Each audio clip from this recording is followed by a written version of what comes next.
Students, I am doctor Mamta Solanki. आज का हमारा टॉपिक है r selected and k selected community. ये टॉपिक इन्वायरमेंट साइंस का है, उनकी पेपर फर्स्ट की यूनिट फर्स्ट का। बीएससी पार्ट सेकंड के स्टूडेंट्स के लिए है ये। The term r selection and k selections are used by ecologists to describe the growth of and reproduction strategies of organisms.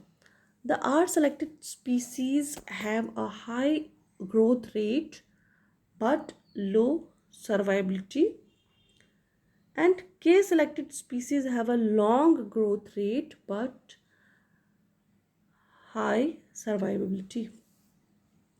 यहाँ पर जो पॉपुलेशन है, पॉपुलेशन में रहने वाले जो जीव हैं, उनको दो कैटेगरी में डिवाइड किया गया है, r selected and k selected.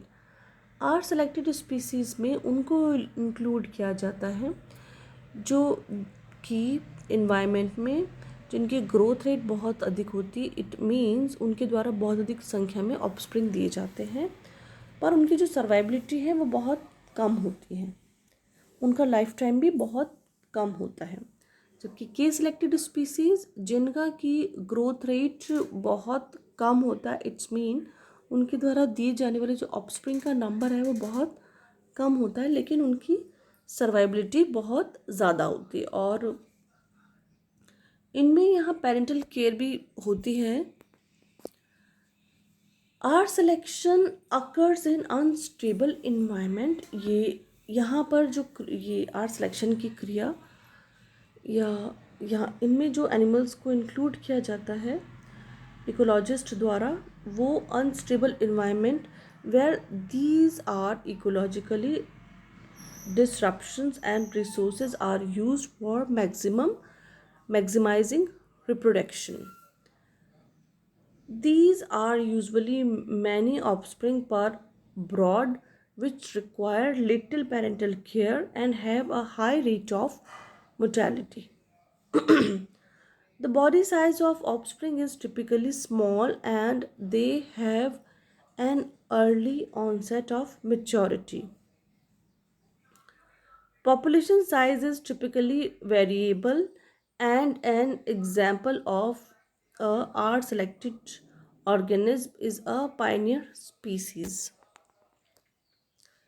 And के सिलेक्शन स्पीसीज के अगर बारे में हम अगर बात करें तो predominant in stable or predictable environments where resources are used for maximum long term survival. इनमें डिफरेंस है। इनकी जो स्पीसीज़ है वो लॉन्ग टर्म की सर्वाइवल के लिए होती है, जबकि आर सिलेक्शन में केवल रिप्रोडक्शन के लिए होती है, रिसोर्सेज को यूज़ किया जाता है। They are usually very few offspring per brood, each requiring high level of parental care.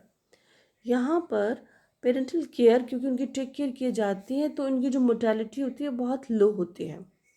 जो भी प्रेडेटर्स होते हैं उनसे अपने जो ऑफस्प्रिंग होते हैं उनको प्रोटेक्ट किया जाता है, जिसकी वजह से जो मोर्टेलिटी होती है, क्योंकि उनको बर्ड्स को हम देखते हैं छोटे, उनके जो बर्थ दिए जाते हैं, एग्स डिलीवर किए जाते हैं, उनमें उनकी टेक केयर किए जाते हैं, उनको फूड प्रोवाइड कराया जाता है, तो ये पेरेंटल केयर की कैटेगरी में आते हैं। The body size of offspring is typically larger. इनमें के सिलेक्शन में बॉडी का जो साइज होता है एनिमल्स का, उन एनिमल्स को इंक्लूड किया जाता है जिनका बॉडी साइज बहुत अधिक होता है। The body size of offspring is typically larger and they have a late onset of maturity. इनमें जो मेच्योरिटी होती है वो भी बहुत लेट आती है, क्योंकि इनका जो डेवलपमेंट स्पान होता है वो बहुत लंबा होता है, लाइफ टाइम बहुत लंबी होती है। Population size is typically stable, reaches carrying capacity, ये कैरिंग कैपेसिटी में चले जाते हैं। एंड एन एग्जाम्पल ऑफ के selection is a climax species. क्या होता है कि किसी भी इकोलॉजिकल सिस्टम में सक्सेशन होते हैं, अगर हम उसको सक्सेशन की बात करें तो वहाँ कुछ स्पीसीज सबसे पहले डेवलप होती। ऐसी कंडीशन, जैसे हम किसी एक उजाड़ क्षेत्र की बात करें जहाँ जंगल में अभी भी आग लगी है, उस क्षेत्र में क्या होता है, कोई भी न्यूट्रिएंट्स बचे नहीं होते, और पूरी तरह से वो नष्ट हो चुका होता है, या फिर किसी पहाड़ी ऐसे क्षेत्र की बात करें जिसको कि डेवलप होना है। ऐसी कंडीशन में जो सबसे पहले स्पीसीज़ आएंगी वो ऐसी आएंगी जिनको बहुत कम सोर्सेस चाहिए होते हैं, जैसे कि लाइकेन वगैरह, ये छोटे इस तरह के इन्वर्टिब्रेट्स जीव। और उसके बाद धीरे धीरे वो क्षेत्र डेवलप होता है, वहाँ न्यूट्रिएंट्स आके स्टोर होते हैं, पानी होता है, ये सब धीरे धीरे आके डिपॉजिट होने लगते हैं। उसके बाद जो स्पीसीज़ होती है क्लाइमेक्स स्पीसीज़, ये इस तरह के बड़े जीव आकर यहाँ पर वास करते हैं। It can be difficult to determine if a species is following a R strategy or a K strategy as they represent two end of an extreme। मतलब हम ऐसा नहीं कह सकते कि जो स्पीसीज़ आई है वो कौन सा सिलेक्शन करती है, क्योंकि ये एक ट्रेंड है जिसमें कि जो आर सेलेक्टेड स्पीसीज़ है वो स्टार्टिंग में दो एंड की तरह होती है, एक्सट्रीम एंड, जो एक एंड पे आर सिलेक्शन है, एक एंड पे के सेलेक्टेड स्पीसीज़ है। In reality, most organisms typically demonstrate an intermediate strategy somewhere along the spectrum। और कुछ जो ऑर्गेनिज्म है इन दोनों के बीच के रास्ते को अपनाते हैं। Some species may even change their selection strategy according to environmental condition। क्योंकि कुछ जो एनिमल्स होते हैं वो अपने इन्वायरमेंट के अकॉर्डिंग अपनी स्ट्रेटजी को चेंज करते हैं। तो हम ऐसा नहीं कह सकते कि के सिलेक्शन स्पीसीज़ और आर सिलेक्शन स्पीसीज़ में हम पूरा जो हमारा इकोसिस्टम है उसको डिवाइड कर दें। जैसे कि हम इस चित्र डायग्राम में देख सकते हैं, यहाँ एक छोर पर आर सिलेक्शन स्पीसीज़ है और एक छोर पे के सिलेक्टेड स्पीसीज़ है, और बीच में कुछ ऐसे इंटरमीडिएट स्पीसीज़ हैं। और ये एक ग्रोथ कर्व है जिसमें कि पॉपुलेशन साइज को प्रदर्शित कर रहे हैं, और ये टाइम है। एक कैरिंग कैपेसिटी है। कैरिंग कैपेसिटी इसका मतलब है कि वो अपने रिसोर्सेस अपने जितने भी फूड वगैरह हैं सबकी मैक्सिमम उनको उन मैक्सिमम कैरिंग कैपेसिटी, उनकी जो डेवलप होने की क्षमता है या पूरी तरह से अपने आप को स्टेबल करने की जो क्षमता है वो कैरिंग कैपेसिटी में आता है।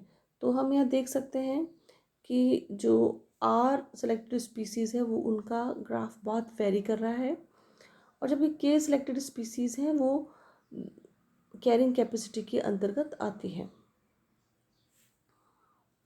एक और डायग्राम जिसमें कि सर्वाइवल कर्व प्रदर्शित किया गया है, number of survivals, percentage of maximum life span, जिसमें कि जो टाइप थर्ड एनिमल होते हैं उनका सर्वाइवल ग्रोथ इस तरह से है, टाइप सेकंड का स्टेबल, और टाइप फर्स्ट का एक्सट्रीमली सर्वाइवल का शो कर रहा है, ये टाइप फर्स्ट है। K selected species are adapted to stable predictable environment. यहाँ पर के सेलेक्टेड जो स्पीसीज है वो अडेप्टेड रहती है स्टेबल इन्वायरमेंट के लिए। Population of K selected species tend to exist close to their carrying capacity. जैसे कि अभी हमने ग्राफ में देखा, ये जो स्पीसीज होती है अपनी कैरिंग कैपेसिटी, जहाँ उनको मैक्सिमम रिसोर्सेस और जैसा इन्वायरमेंट इनको चाहिए वैसा उनको मिलता है, और ये स्टेबल होते हैं। These species tend to have large but fewer offspring and contribute large amount of resources to each offspring. Elephant can be example of K-selected species. R-selected species are adapted to enable and unpredictable environments. They have large number of small offspring. अब हम अगर R-selected species के बारे में बात करते हैं तो इनमें large amount of offspring होते हैं। Animals that are selected do not provide a lot of resources or parental care to offspring। ये parental care नहीं शो करते। बहुत एक छोटा सा एग्जांपल, जैसे कि इंसेक्ट में हम देख सकते हैं जो मॉस्किटोज होते हैं या हाउस फ्लाइज होती हैं, इनके द्वारा जो दिए जाने वाले एग्स होते हैं इनका नंबर बहुत, जैसे एफिड्स हम मानते हैं जो गर्मी के टाइम में पूरे मार्केट में फैल जाते हैं, वो उनकी जो लाइफ स्पान है बहुत छोटा होता है और बहुत कम समय में हमें दिखाई देते हैं, पर एक साथ बहुत अधिक रिप्रोडक्शन की वजह से ये पूरी जगह फैल जाते हैं। And The offsprings are relatively self-sufficient at birth. Example of our selected species are marine invertebrates such as jellyfish and plants such as dandelion. Dandelion. K selected species are species selected by a stable, predictable environment. Population of K-selected species tend to exist close to their carrying capacity where intraspecific competition is high. These species have few large offspring, a long gestation period, and often give long-term care to their offspring.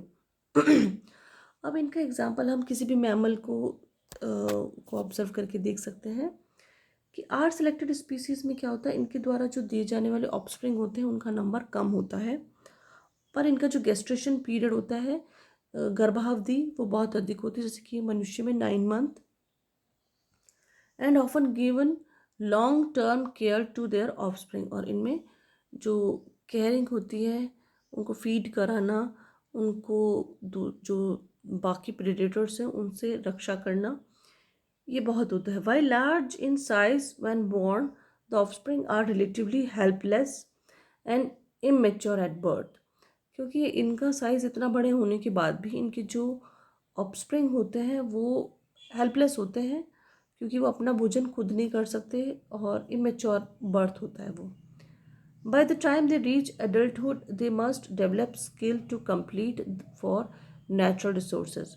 और जब वो adulthood में आते हैं तो वो कुछ skills को डेवलप कर चुके होते हैं, उनको कैसे भोजन को पकड़ना है, कैसे भोजन लेना है, किस तरह से इन्वायरमेंट से अपने आप को बचाना है, बाकी जो दुश्मन हैं या उनके जो शत्रु हैं उनसे अपने आप को प्रोटेक्ट करते हैं। ये अपने एडल्टहुड में तक सीखते हैं, समझते हैं। In plant scientist think of parental care more broadly, how long food takes to develop and or how long it remains on the plant are determining factors in the time of the next reproductive event. Example of K-selected species are primates including human, elephant and plants such as oak trees. ये सब K-selected species में आते हैं. Animals that are selected do not give long-term parental care and the offsprings are relatively mature and self-sufficient at birth. मतलब ऐसा नहीं होता है कि कुछ ऐसे इन्वर्टिब्रेट्स हैं वो डेवलप हुए हैं तो उनको फीड कराया जाए, उनको कुछ किस तरह से अपना शिकार पकड़ना है वो समझाया जाए, ऐसी कोई हम आर सिलेक्शन में नहीं देखते. Example of r selected species are marine invertebrate such as jellyfish, plant such as, ये हम पढ़ चुके हैं. Dandelions have small seeds that are wide spread long distance. जैसे कुछ जो हम प्लांट्स देखते हैं उनमें जो पराकण होते हैं या उनके जो फ्रूट्स के बीज होते हैं वो इस तरह से इतने हल्के होते हैं कि वो एक जगह से दूसरी जगह में आराम से डेवलप हो जाते हैं. कुछ जो हम पौधे देखते हैं वो बहुत जल्दी डेवलप हो जाते हैं, वो आर सेलेक्टेड स्पीसीज़ में आते हैं. अब यहाँ हम डिफरेंस देखते हैं, एक ओवरव्यू.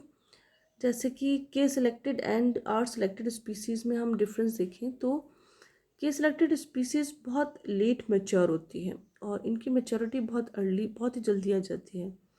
ग्रेटर लॉन्ग इवेंटली, ये लॉन्गर मतलब लोअर होता है इनका. इंक्रीज पेरेंटल केयर, इनमें पेरेंटल केयर बहुत अधिक होती है, जबकि इनमें पेरेंटल केयर एब्सेंट ही होती है या बहुत कम होती है.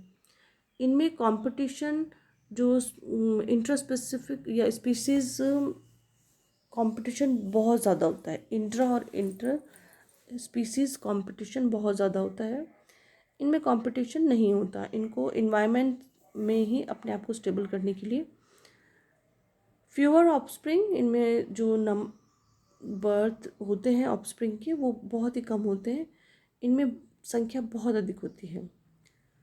लार्जर ऑफस्प्रिंग, स्मॉलर ऑफस्प्रिंग, मतलब जो ऑफस्प्रिंग होते हैं वो बहुत बड़े बड़े साइज़ के होते हैं और इनमें स्मॉलर होते हैं और संख्या में बहुत अधिक होते हैं. ये बेसिक करेक्टरिस्टिक हैं जिनमें कि कम्युनिटीज़ को या जो एनिमल्स हैं उनको डिस्टिंग्विश किया गया है और हम एनिमल्स को देख कर या उनका लाइफ टाइम देख के उनको उस कम्युनिटी में आइडेंटिफाई करके रख सकते हैं कि केस सिलेक्शन में आती है या आर्ट सिलेक्शन स्पीसीज़ में आती है। Thank you.